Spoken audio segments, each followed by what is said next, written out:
Namo tassa bhagavato arahato samma sambuddhassa.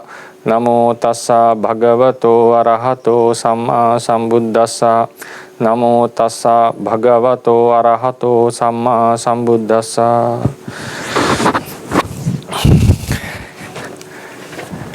Good morning, everyone. Today we shall move into a new side of this topic, the Rupa. So far we have discussed about the four great elements and also some derived matter, and also especially with reference to how they exist in Kalapas and in material bodies. Still we didn't explain what is the definition of Rupas. In the beginning, if you remember, we explained how the Rupa has been mentioned in the Buddhist texts. It has been mentioned, Rupas have been mentioned mostly as things with abundant qualities, and also things which have a peculiar or specific quality, like the eye, which contains the eye sensitivity. In terms of abundantness, the heart, the kesa, the body hair, which is hard, and also sometimes Rupa has been explained in terms of qualities, mere quality, material qualities, such as hardness, cohesion, heat, and so forth. And then we moved on to explain what are these great elements and so forth. Now we are in the position that we should explain. Now we have already set the background that we can clearly and easily explain the definition of Rupa according to the Theravada tradition. So definition means why these elements were called Rupa. What was the reason? We can find the best explanation for this in the Kajjaniya Sutta of Samyutta Nikaya. I hope you got the handout yesterday. In the Kajjaniya Sutta, Buddha defined not only Rupa but all the five aggregates. Why he terms them so, why he called them so. And in this sutta we find an alternation of the definitions. The definitions had their own grammatical structures according to by the time Buddha was alive, especially based on Sanskrit grammar. And in these definitions in Pali, in the sutta, he purposefully altered them and gave them a new meaning. Especially the Rupa was referring to something like outward appearance of phenomenon or color, form, shape, figure. These were the meanings that Rupa had in terms of Sanskrit. But he defined the Rupa as Rupatiti Rupang and completely altered the meaning. And also for the five remaining aggregates, Vedana, Sanya and especially Vijnana, Vedana, Sanya and Vijnana, the definitions were in abstract meaning. Like for instance, the feeling itself was Vedana, and Sanya was the recognition, and Vijnana was consciousness. But Buddha defined them in terms of as a subject. The reality which tastes the object, the reality which recognizes the object, the reality which knows the object. So that's how he defined. But when we come into the commentarial literature, commentarial period, we also find that these definitions are best said in their abstractive meaning, abstractive definition. Anyhow, so in the Kajjaniya Sutta is a very good example that Buddha has changed the definitions according to his will in order to express a new doctrine that he found or he got enlightened into. So now today's lecture would be, I'm planning to take this lecture for 2 days because there are some information to be discussed practically and also theoretically, how the tradition holds this idea, and there are few opinions about the definition of Rupas. So I'll go into the more technical part tomorrow. Today I shall explain about how this should be understood in terms of the material that we have discussed so far. So the topic, especially we are going to discuss about the definition of Rupa, definition, and how to understand the phenomenon of Rupana. Phenomenon of Rupana. Tomorrow I shall discuss some detailed explanation about how this has been expressed by certain scholars within the Theravada tradition. So according to the Buddha, the definition is Rupatiti Rupang. Rupatiti Rupang. Oh, my U's can lead to confusion.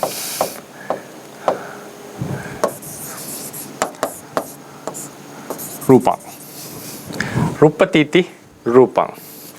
So this comes from the root rup.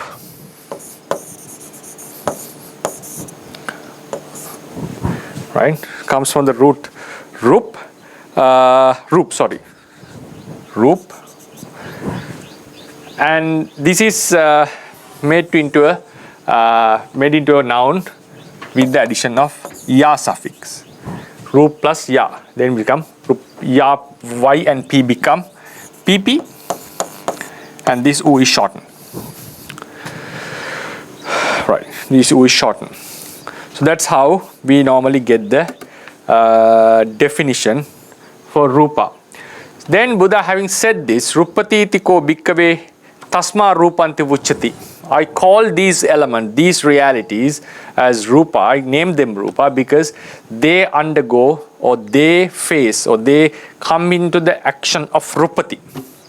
Or they come into the action of rupana. They does the action of rupana, whatever it is. It's very difficult to express this idea. So what happens to them is the rupati. Rupati actually refers to the subject. It's a verb. What happens to them is rupana. Right? There's slight difference in rupati and rupana. Rupati refers to the subject, the one who does the action. Rupana refers to the actor act only. So rupana is sort of an action or something which happens to the rupa. This rupana happens to the rupa. The reality which undergoes rupana. Now we should know what rupana is. The reality which undergoes rupana is called rupa. So then we come into the expression, what is rupana? What is this rupana? Rupana is a change. Change. So then the question comes, why is it only rupa called undergoes rupana? Because we know each and every conditioned reality according to Buddhism undergoes change. They come into change and they finally decay and pass away or they vanish. So then what is this rupana? What is the speciality of this word to be only used in terms of related to the rupa, related to the matter? So we know that each and every element, every conditioned reality which arises undergoes a change and passes away. So they are impermanent. But during this period, during this existence, some reality out of the lot, some realities undergoes conspicuous or very, very obvious change. They undergo some very obvious change.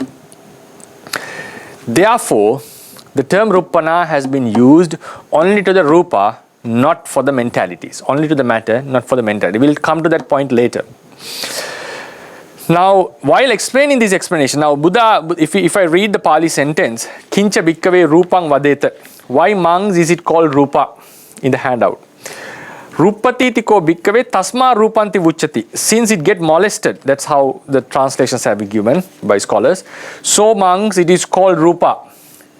It means it get molested, it gets struck and it get affected by the striking. Due to what? Kena rupati. Due to what do these elements change? Sitena pirupati. They change due to coldness. Unhena pirupati. Due to heat. I think the translation should go up and down. Then jigachaya pirupati. Due to hunger. Pipasaya pirupati. Due to the thirst. Then dansa makasa vata tapa sarin sapa vata tapa sarisapa sampassena pirupati. Due to the biting of flies and mosquitoes, due to the wind inside the body, due to the sun rays, due to the bite of snakes and touch of certain creatures. Then rupati tiko bhikkave tasma rupanti vucchati. Therefore, amongst these elements are called rupa. These elements are called rupa. Since they undergo changes due to the heat, due to the coldness, due to the hunger, thirst, and so forth, many other reasons. So these elements are called rupa. So this definition, now there is something called due to the wind inside the body. I have to check on this again because I wrote this some time ago. Normally we can see a change from the due to the wind outside, even from the wind outside. Anyway, so now this shows that the definition shows that due to being affected, due to being struck by certain elements such as heat, coldness, hunger, thirst. Hunger, thirst are also tejo dhatu according to the Theravada tradition. That is a tejo, that is a heat that arises within the body. And also the sun rays and bites by certain creatures. So when the rupa of our body, especially of our body, when it strikes, when it is struck by some other rupas, this change happens. So therefore some scholars tend to explain that rupana is always something related to striking. But in the normal definition, we just say due to cold it changes, due to heat it changes. So there's a slight difference. I'll talk about this technicality tomorrow. What is this? How should we know about this difference? In generally, due to these elements such as coldness, heat, and so forth, the rupa, the element, undergoes change. Convention, like when we don't go into the deep aspect of it, we can still understand. Now, when we face adverse weather conditions, we know that our conditions of our body do change, and also it can be seen in the inanimate world as well. Now, commentary of this sutta, if you go to 2.122, the above sutta defines rupa as a reality that changes due to being struck by causes such as heat and coldness. This change is called rupana. The commentary of the sutta elaborates examples on how and where such changes are prominent. Now, the reasons for this change is first is sita. Sita is coldness. And this is very prominent in the hell, which is called Lokantarika. Lokantarika hell, which is located in between three world cycles. So there is a very cold water beneath that earth, beneath that hell. The beings, time to time, fall into this water, very cold water, and their bodies get destroyed due to the coldness. And even the sun rays and the moon rays does not reach this hell according to the scriptures. So the beings are tormented due to excessive cold, and lots of changes happens in their bodies when they are being struck by this coldness. So this cold, and also we know the change of rupa due to coldness is very obvious during the winters, especially in the northern hemisphere and also southern hemisphere, the deep south and deep north. We know that due to cold, due to snow, not in the tropical areas, we see a very obvious change in the matter and also in our bodies during this winter season. And change due to heat is more prominent in the hell, especially the avici. Avici means the hell which is filled with fire, where there is no gap between, there is no free space that is not occupied by fire. So it's fully occupied, covered with fire, and beings who are born there suffer immensely due to this. And also the heat during the summer seasons, especially in tropical areas, and also even in the northern and southern hemispheres, we can see in some areas the heat causes a lot of changes in our body and also inanimate world. Then change due to hunger is more prominent in the world of petas, the hungry ghosts, and also during famines. People doesn't have much food, so the hunger torments them, and lots of change happen in their body. So even we die when the hunger is not subdued by giving food. Change owing to thirst is often seen in the realm of Kalakanjikasuras. Right? So these are the terms. Now, Sita was the coldness, Unha was heat, then Jigacha is hunger, Then pipasa. Pipasa is the thirst. Jigacha and pipasa, according to Theravada tradition, are matter with excessive heat. And this pipasa is often seen in Kalakanjika realm. Kalakanjika means the Asura Nikaya. The Asura Nikaya sometimes is been referred as Kalakanjika Peta. Kalakanjika.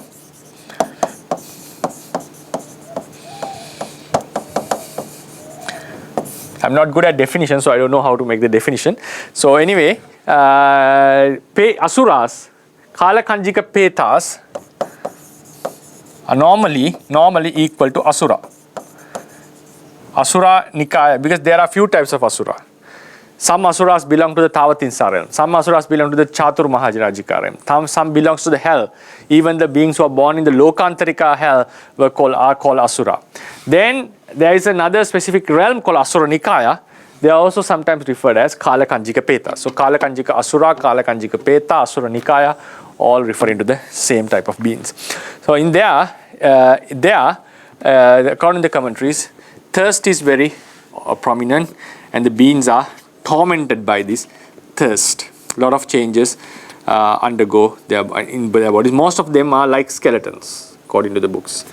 It's very difficult for them to move, and it is also mentioned their mouths are located at the top of their head, and their bodies are very huge. The mouths are quite small. Quite means very small, like the hole of a needle, something like that. Then changes happening in the bodies due to bites of mosquitoes and dead flies is prominent, and also in snakes and so forth is prominent in the areas where such creatures are found abundantly. It's obvious. Now, so example, if you take IIT is a place where you can see a lot of mosquitoes because we are located in a far rural area. So we undergo a lot of rupana in our bodies sometimes. Anyway, then change due to hot sun rays is prominent in sand deserts. We know that in sand deserts, the story goes one lady was carrying her infant child and in a desert, and her food and all the water ended up, and in the end she couldn't bear the heat. She had to. She was lost in the desert. She was in the middle of the desert, and in the end, she something was on her head. She put it on the ground and started to stand upon it because she couldn't keep her feet on the sand. But in the end, it also got melted, and suddenly she fell down, and she kept her child under her belly or under her body, and in the end, both of them ended up dying due to the heat. That is a story mentioned in the commentaries, and we know a lot of creatures do die when they are lost in sand deserts, and especially this is due to the heat caused by the sun rays. And also we know that at night in sand deserts the cold is very intense, and even beings can die due to cold as well. Now these are some examples given by the commentary. Now when our bodies are exposed to such conditions, they undergo change. These all have been explained. All the changes have been explained in terms of adverse changes. Under adverse conditions, our body undergoes changes that are not very healthy to it. Right. So 2.123, as mentioned before in the previous chapter, Paramatta Dhammas arise, decay, and vanish with rapid speed, and they continue in generations. So that is the normal explanation in Theravada.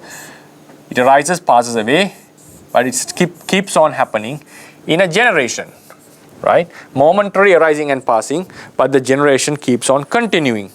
This phenomenon is common to both mental and material realities. With regard to corporeality, in addition to their extremely momentary existence, while they are present, they could get struck by other corporeal elements. There are two types of striking of corporeal elements. So now if this is nama, rupas also arise and pass away. They exist in generations, but due to their nature and also their long existence compared to the nama, these rupas have the option or get struck by other rupas. They get struck by other rupas. Namas do not have this nature. It's not because it's not because of their lifespan. It's mainly because they don't have the nature they don't have the extended nature to be struck by some other thing. They don't have that quality. They're not material stuff. They're not extended stuff. They are immaterial, unextended stuff. So there is no opportunity or no way that they can be struck by some other element. Even thousands of millions of namas come together, they even does not create the tiniest of Rupa Kalapas. That's their nature, because they do not occupy a space when they come together. On the other hand, Rupas, when they come together, they appear as Kalapas, as extended bodies that of which occupies or takes a certain volume. And also there is a hardness, a surface that doesn't allow something to go through. So as a result, Rupa is liable to be struck by some other Rupas. So they do get struck by some other Rupas. And there are two types of striking. Ghatana, material Ghatana. But when we talk about the Ghatana in a holistic way, the range of Ghatana extends to a vaster range, because there's a mental type. Ghatana means striking Ghatana.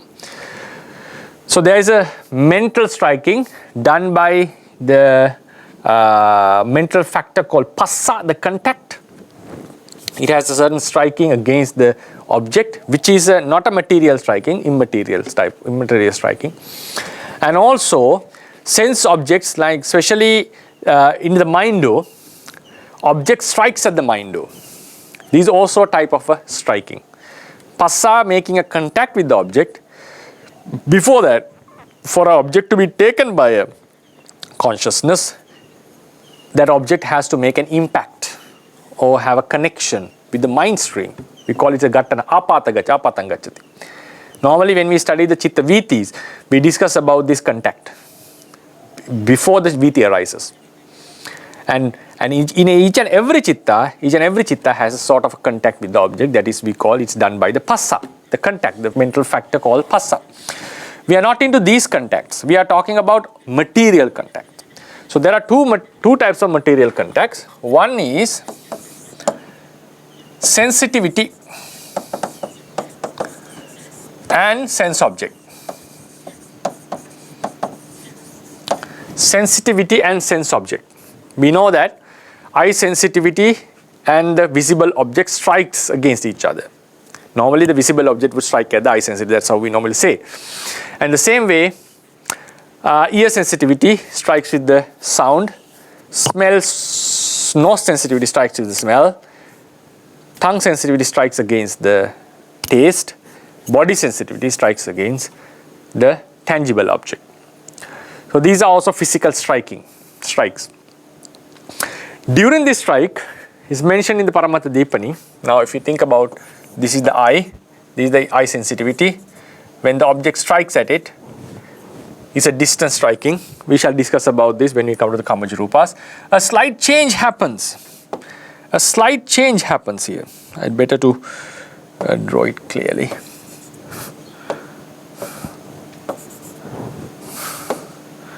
Yeah. This is the sensitivity. When the object in the yellow color strikes at it, some change occurs in the eye sensitivity. This is common to all the sensitivities in the body. It is similar. Now I think some of you have seen the lac. It's sort of some sort of a material. Now I think most of you have seen in letters, we put some lac on the center, and we stamp a seal on it. So when we stamp the seal, a certain kind of a change happens in that lac. So it cannot be changed again. Like normally that seal shows that someone has authorized this letter. So likewise, when the object strikes at the sensitivity undergoes a certain change. Like a lac struck by a stamp, someone's by a seal, stamped by a seal. So it's also another example would be, I think you have seen the negative rolls in the cameras, not digital cameras. There was a black and white, like sort of a dark color roll, negative we call. Negative in the cameras. So when it exposed to the light, what happens? The negative changes. So our rupas appear in it. Our forms appear in it. And you cannot use that negative again. It's completely wasted, used for this particular picture only. So likewise, in the eye sensitivity, according to the tradition, a certain change happens. So it cannot be used any further for when eye sensitivity is struck by a certain rupa, it cannot be used again. It cannot be struck by another rupa, because striking means making a certain impact. Making a certain impact. Now, in a mirror, the mirror doesn't change. The rupa appears on it, and the rupa may go and new rupa may come in. But in eye sensitivity, according to the Paramattha Dipani, the phenomenon is different. So when an object strikes at this eye sensitivity undergoes a change, and it is not sensitive to any other rupa again, because the sensitivity means allowing the color to have an impact on it. So this is the first type of physical striking. Nothing happens to the visible object. Nothing happens to the sense object. The change happens in the sensitivity. This is the first type of striking. We shall discuss about this when we come to the Kammaja Rupas again. Then the second type of striking is great elements plus great elements. We know that striking happens with three elements: Patavi, Tejo and Vayu, with Patavi, Tejo and Vayu in other kalapas. So this, we are not talking about the mixing of rupas within one kalapa. This is a striking happening between two kalapas. So Patavi, Tejo, Vayu in one kalapa can strike against Patavi, Tejo, Vayu in another kalapa. This is a physical striking. When we clash our hands, clap our hands together, we are making a such type of a striking. At that same time, the tangible object is making strikes on the body sensitivity as well, according to Theravada. Now our attention in today's lecture, our attention goes to this type of striking, striking of great elements against great elements, right? So, and this striking is, we should exclude the apo according to the tradition, because apo is a force that works inwards. Right. So now we are going to explain the rupa. Now this is the striking. We have to keep in mind, striking is twofold: striking of sensitivity with the sense object, and the striking of great elements, mutual striking of great elements in different kalapas. Now we going to explain what Rupana is. Rupana is equal to a change. Rupana is a change. Now we shall take an example of a candle. Candle is made out of kalapas, and it is generally a hard surface, a hard body. Hard body. What we call in Pali Ganasarira. Ganasarira.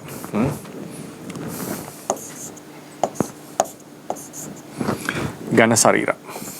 A hard body.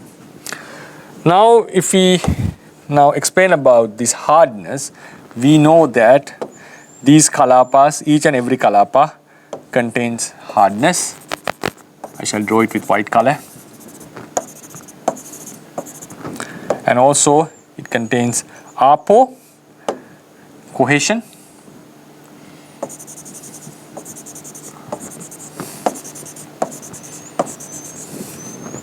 then it also contains tejo, the heat in red color,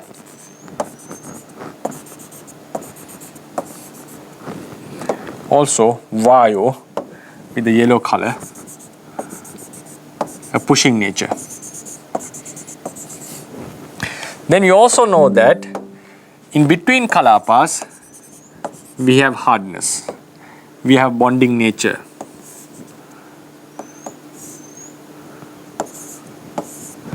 Also we have heat in between. And also the sort of inter Kalapa Vayu. So especially since the bondage is very high, we feel the hardness mainly due to the interaction of the Kalapas, interunit 4 elements. So what happens? Now we bring Kalapas with excessive heat close to this. When these Kalapas with excessive heat, not only heat, excessively, like fire, when it strikes at these Kalapas, this candle undergoes a change. Instead of being a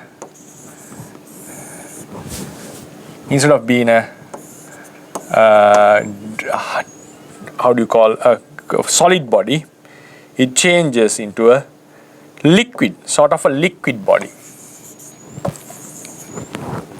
Alright. Now this is called Rupana. This is the change, how it has been explained, Rupana. In all the explanations, all the examples that were given, in the hell, in the Lokantarika hell, or in the Avicii, or in a sand desert, our bodies do change when struck by other elements.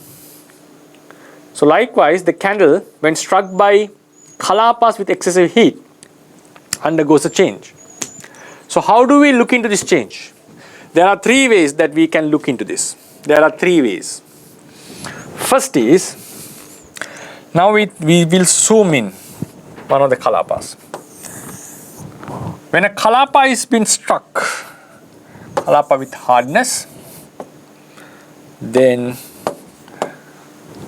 Apo holding inside,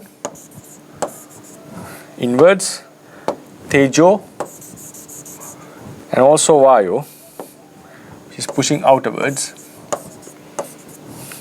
When this is struck by a Kalapa with excessive heat, what happens is a certain change. I will draw it in ash color. No, it's not clear. Then I will choose green color. Okay. A certain change happens in the Kalapa. A slight change.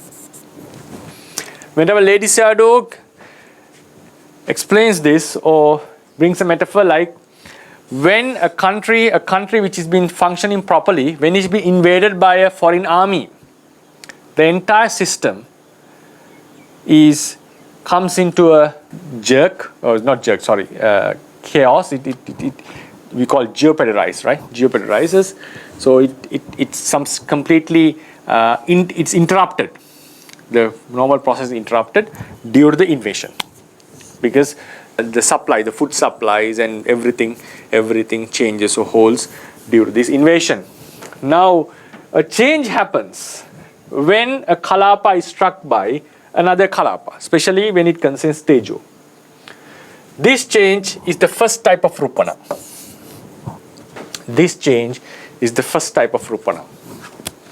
Then what happens?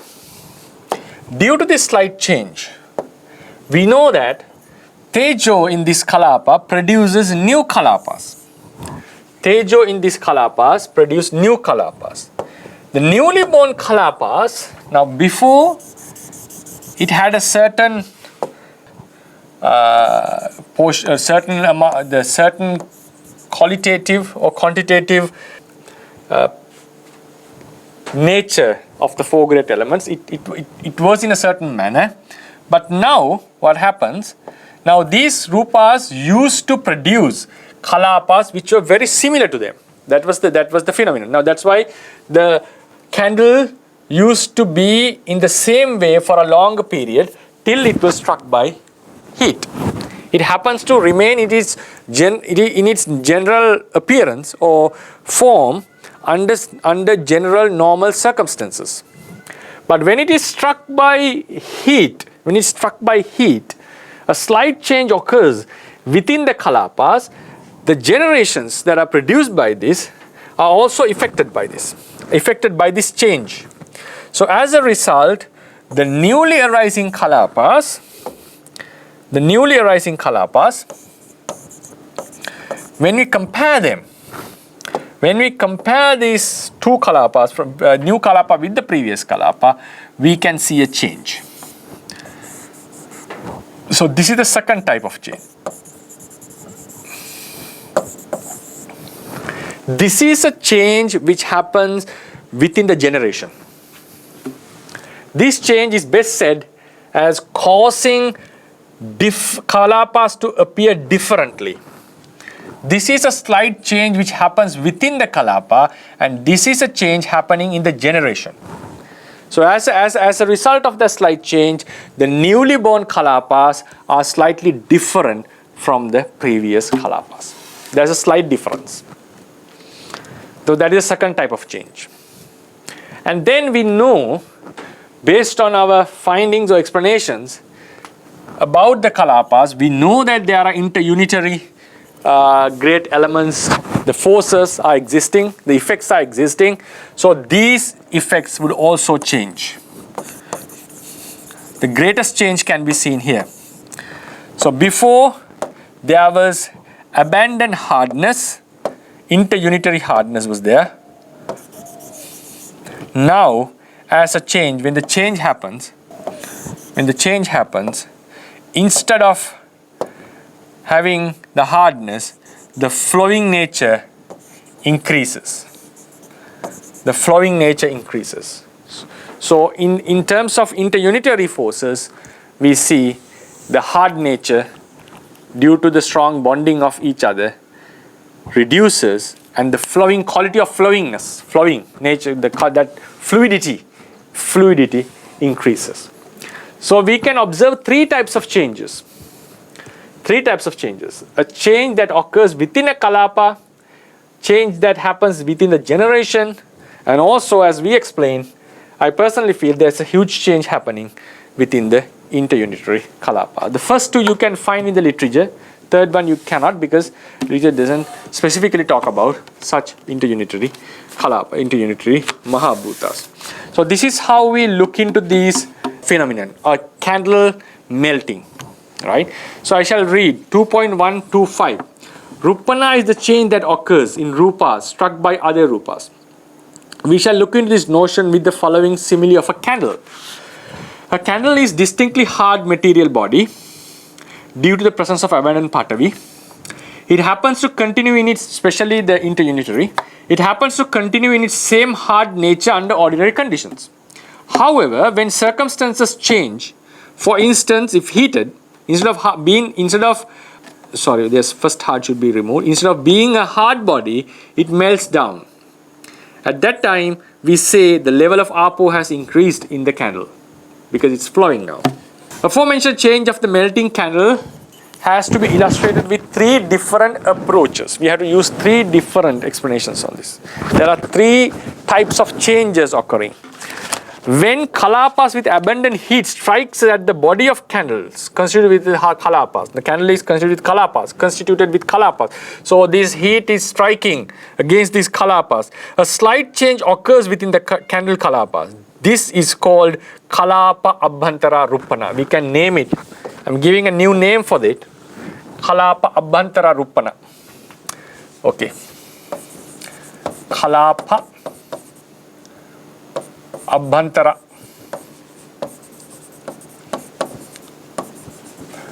Rupana. You may not find this word, but you may find this notion in Paramattha Dipani explicitly mentioned. In Mulatika, implicitly you can find this, right? And also I shall discuss about this scholarly aspect of this tomorrow, about these ideas. Kalapa Abhantara Rupana.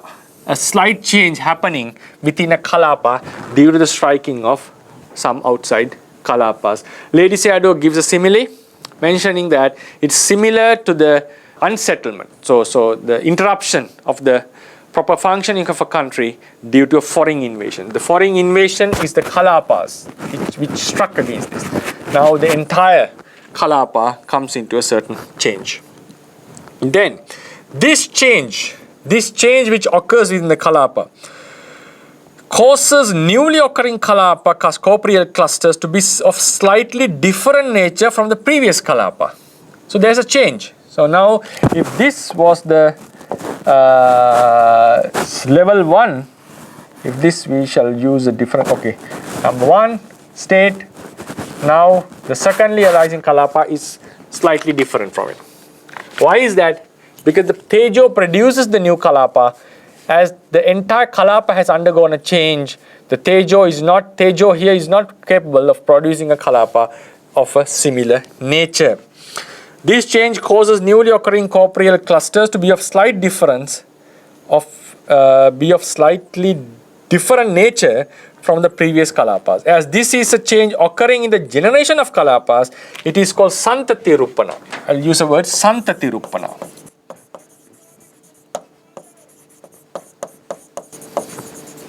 Kalapa Bantara Rupana, Santati Rupana.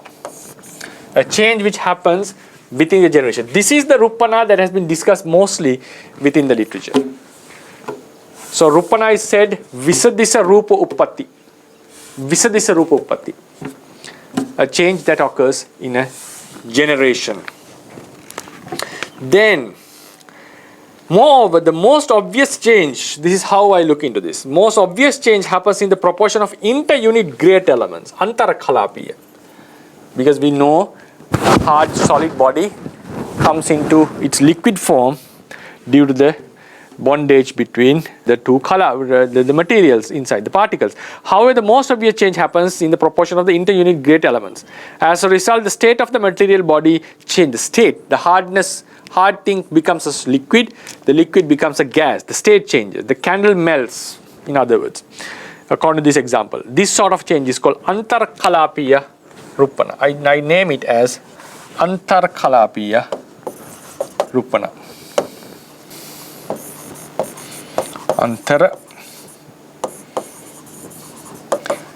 Antarkalapiya Rupana. So this is the third type of Rupana. So the conclusion is, now these are the changes that occurs. Elements, now 2.127. Elements which have the characteristic of changing when exposed to different physical conditions are called Rupa. Hence the Buddha said in the Kajjaniya Sutta, Rupati tikko bhikkhave tasma rupanti uchati. So something is called Rupa because it undergoes change. So we can observe 3 types of changes according to this example. A change which occurs within the Kalapa, the change happens in the generation of Kalapas, and also the change happens in the interunitary forces. Yeah, so that is the explanation of Rupa. Now the definition comes, since these elements undergo changes, they are called Rupa. So I could conclude the lecture. Today we discussed few points about the explanation. We also how the definition was made grammatically, and this is the Rupana. The word Rupa is made Rup plus A, Rupa. According to Buddha, it is a element that undergoes change when exposed or when caused by a change, which undergoes a change which is caused by elements such as coldness, heat, and so forth. And we also gave, according to the literature, in which places this change is very obvious based on the element which strikes. Then we moved into the explanation of striking, Ghatana. There are 2 types of striking. Striking of sensitivity with the sense objects, and also the striking of 4 great elements in different Kalapas with each other. We only focus on the second type of striking. Then we took the simile of a candle.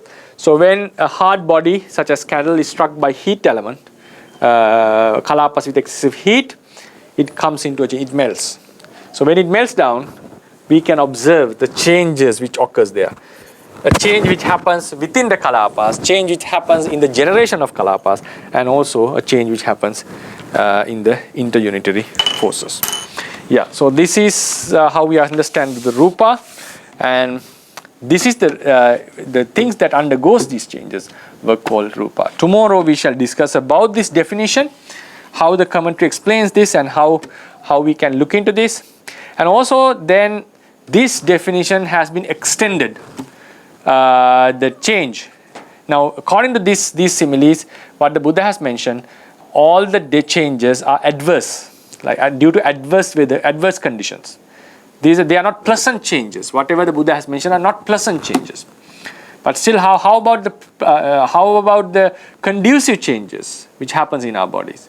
About how is our bodies getting strengthened? Because if you look into the examples, Sitena Piruppati, Unnena Piripiti, all are like not very conducive to the Rupa itself. But there are certain changes. Rupa do change when good conditions, when it is met with good conditions. So how do we explain this? And Venerable Lady Sayadaw extends this Rupana even while we are changing our postures and so forth. Like even the changes that caused by the Chitta can be included. So he extends the range of the Rupana. And then we come into another two definitions of Rupa within the Theravada tradition, one given by the Mula Tika and one given by some scholars. So we shall discuss, it will be a nice topic tomorrow. There will be some interesting points to be discussed. I think you can read the handout as well. Yeah, I'll conclude the lecture. This is the explanation, basic explanation of Rupa. Tomorrow we go into more details about this phenomenon. Yeah, so I shall open the forum for the Q&A session. Thank you, Bhante. Sadhu.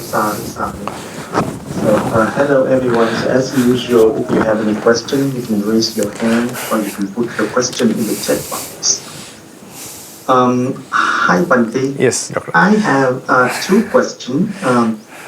The first one, I'm sure you're going to explain it later on, but it's just because it's stuck in my head for so long now, so I just want to ask it now. So we know that the Rupa is strong at the titi moment, right? So that's why it produces Rupa.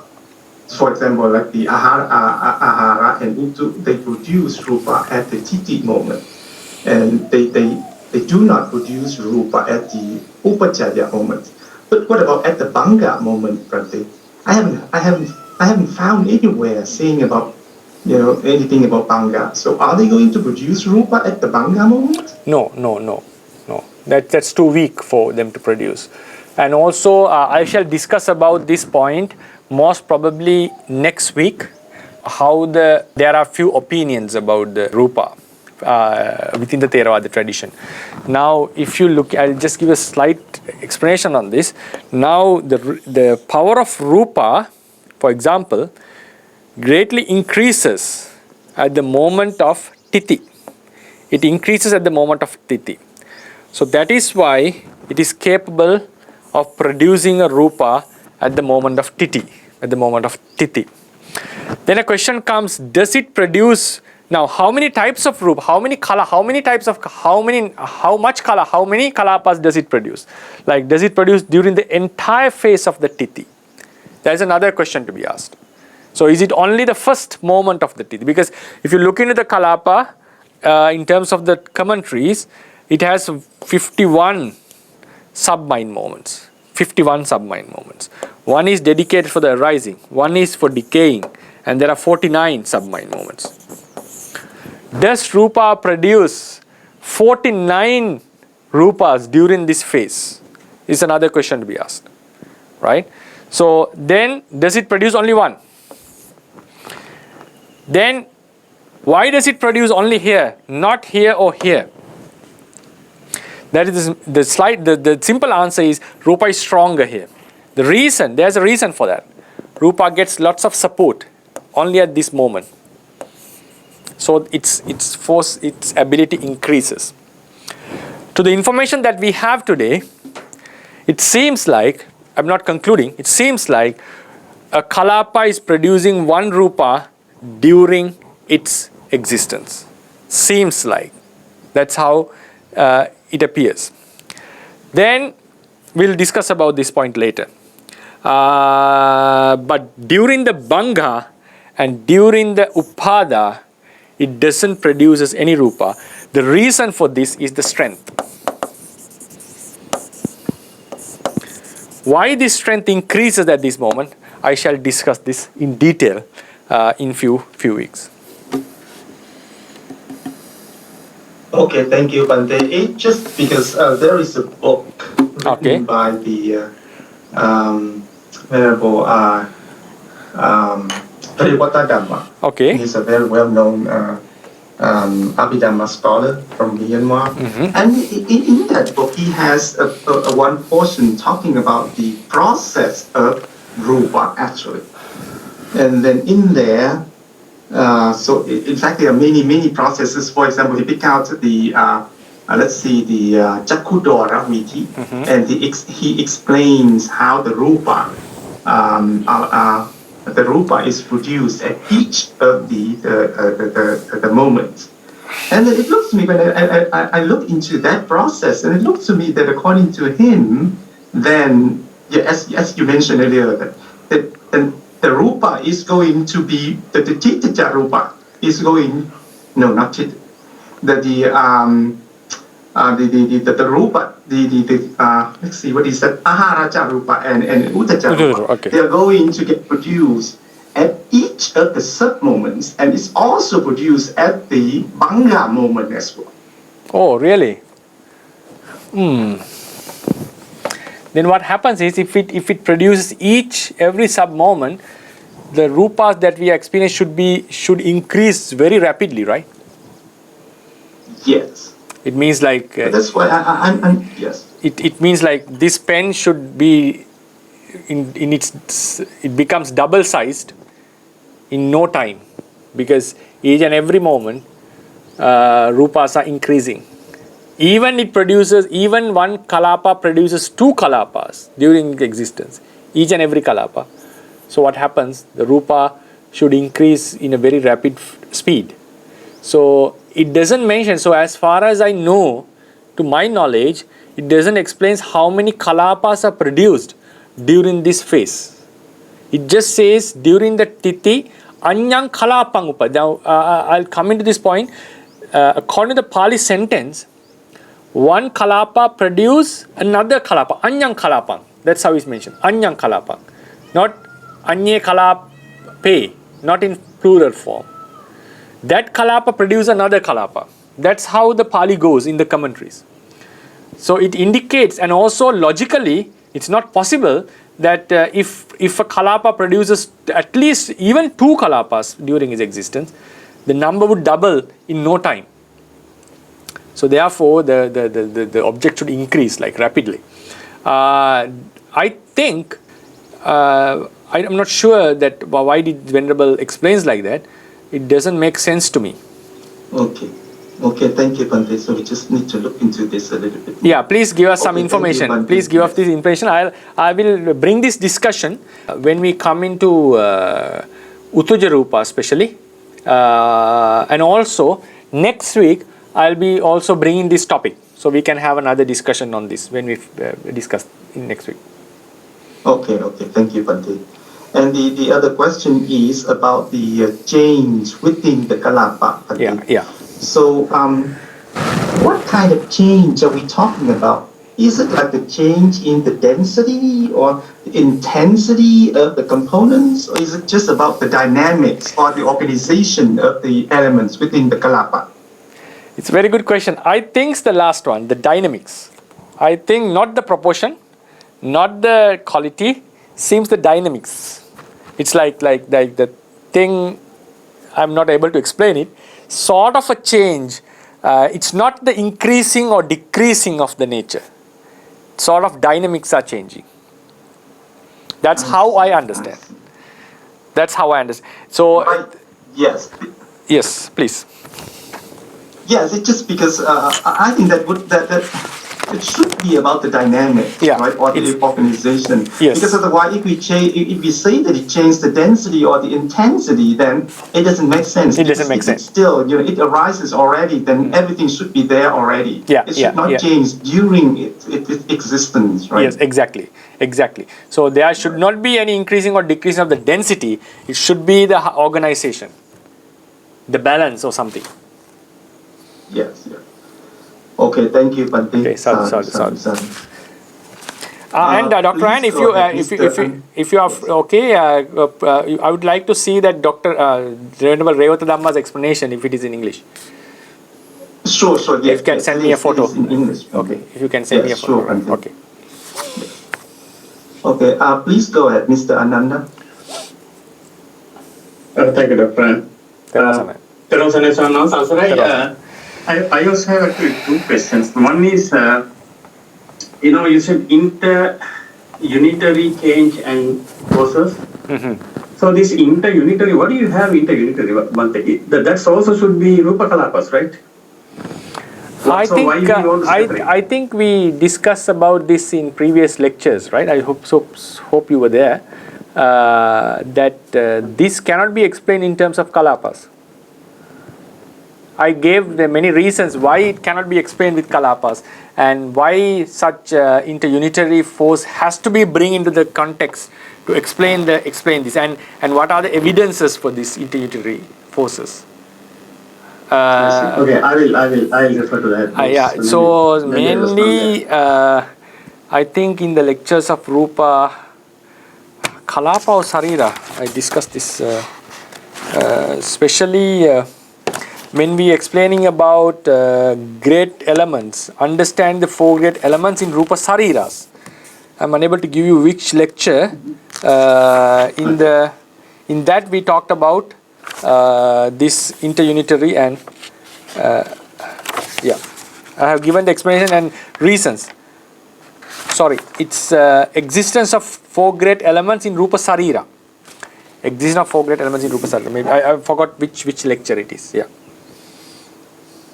Okay, I'll try to refer that. Okay. And the second one, Bhante, now when we interpret the Rupas in the second paragraph in the handout, you said due to what do these elements change? They change due to heat, due to cold. So that is understood, Bhante. But due to hunger, and when you say due to thirst, so now we are referring here to a kind of a living being so it's not Paramartha Dhamma, right? So I feel like a mismatch. I don't know whether I'm explaining myself correctly. No, according to Theravada, Jigacha and Pipasa, the hunger and thirst are matters with heat, excessive heat. In the ultimate sense, hunger means the heat within the stomach, and thirst also a sort of a heat which happenings in the body. So in the ultimate sense, this is explained in the Mula Tika. Heat and hunger, either Mula Tika or Anutika, I forgot.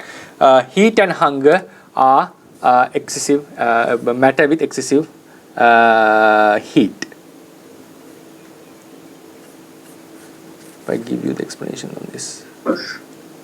It is kind of outside when you say thirst? Jigacha pipasa hi rupanancha udaraggi sannipatena hoti. Udaraggi.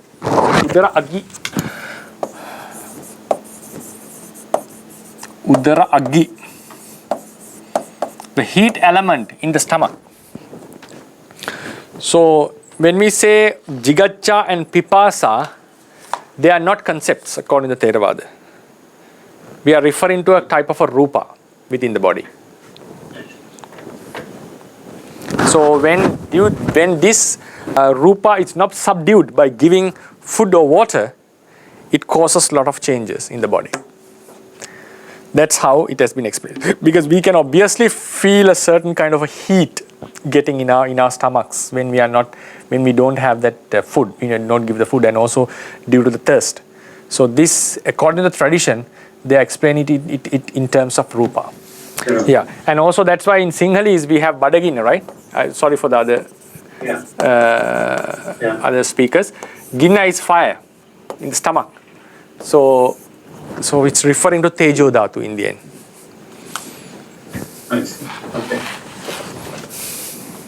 All right. Okay. Thank you. Okay, Sadhu. Thank you, Bhante. Sadhu, sadhu, sadhu. Please go ahead, Sayale Punya. Good morning, Bhante. Okay, good morning, Sally. My question is, in the beginning, you said the word rupana, some scholars' ideas refers to striking, right? Yeah. And but in your handout, you make the rupana and its change. No, what I meant was, what I wanted to explain was, some scholars' idea is Rupana is the change due to striking. It's always due to striking. Some says it's just the change. So Rupana can be explained as a change, but some scholars say it's not a normal change, a change that happens due to striking. I see. Okay. Right? I thought it's And so this is if you can go to the Mula Tika book number 2, page number 5. If you have the book, you can go now. Mula Tika page number, I'm unable to put it in the screen. Mula Tika book number 2, page number 5. So few lines below, I think 1, 2, 3, 4, 5, 6 lines, 5 or 6 lines. Sangattanena cha vikara patyang ruppana saddo nirulhu. This is how the Mula Tika explains.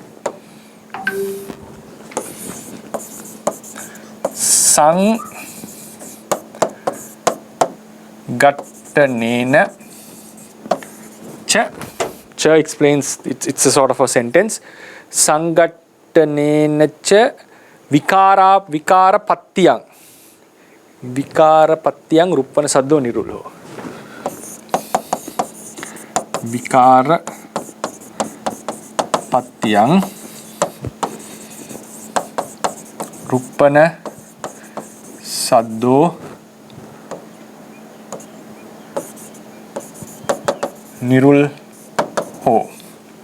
So this cha is referring to a certain sentence. Indication. Sangattanena vikara patyang ruppana saddo nirulho. So ruppana sadda, right? Ruppana sadda is used, right? It is used, or it comes into the idea of vikara patyang, change, due to what? Sangattanena, due to sangattana. So the Digha Nikaya Mula Tika, I'll discuss about this matter tomorrow. Digha Nikaya Tika suggests that it says that Rupana is the change, but it says that some scholars that this change has to be due to a striking. So we have two types of explanations: a change due to striking.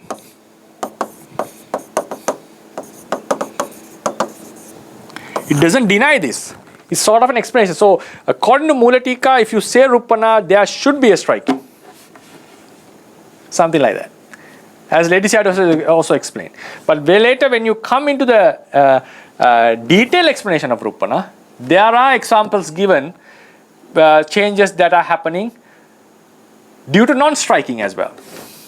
Right? Due to non-striking as well. So now it will be a very nice topic tomorrow about this discussion. So what I wanted to say, some scholars say, even the Digha Nikaya Tika suggests that some of the idea that change is only due to striking. And the best example, Mula Tika, book number 2, page number 5, you can see this sentence. So it shows that Mula Tika was also of that opinion. So about this Mula Tika is a Vibhanga Mula Tika, no? Yeah, Vibhanga, sorry. Yeah. Yeah, I thought it's Dhamma Sangha. No, book number 2, Vibhanga. Yeah. Thank you, Bhante. Right. Thank you, Bhante. Sadhu, sadhu, sadhu. So the next question is, change occurs in the Galapagos that got struck by another Galapagos, as in the candle example. So how about the Galapagos that did the striking? Will it also under change? Should be, right? should be. but we don't discuss about this. According to the law of which one? The energy constant law, right? Energy transfers from one rupa to another. Practically, I'm talking. So it's very obvious. It's very obvious that now you strike, you bring a hot, something which is hot closer to this pen. The heat of the pen increases while the heat of the originally hot thing decreases. It seems like it's also undergoing some type of rupana. It seems like, because think about the change that happens due to heat, due to cold. So we bring a cube of ice into our body, close to our body. So due to this effect, our body does change. It's very obvious. At the same time, if that ice was within some ice cubes, even though they strike each other, there's not that much changes occurring. But when it strikes at our body, the heat moves from this ice to our body, and then this ice also starts to melt.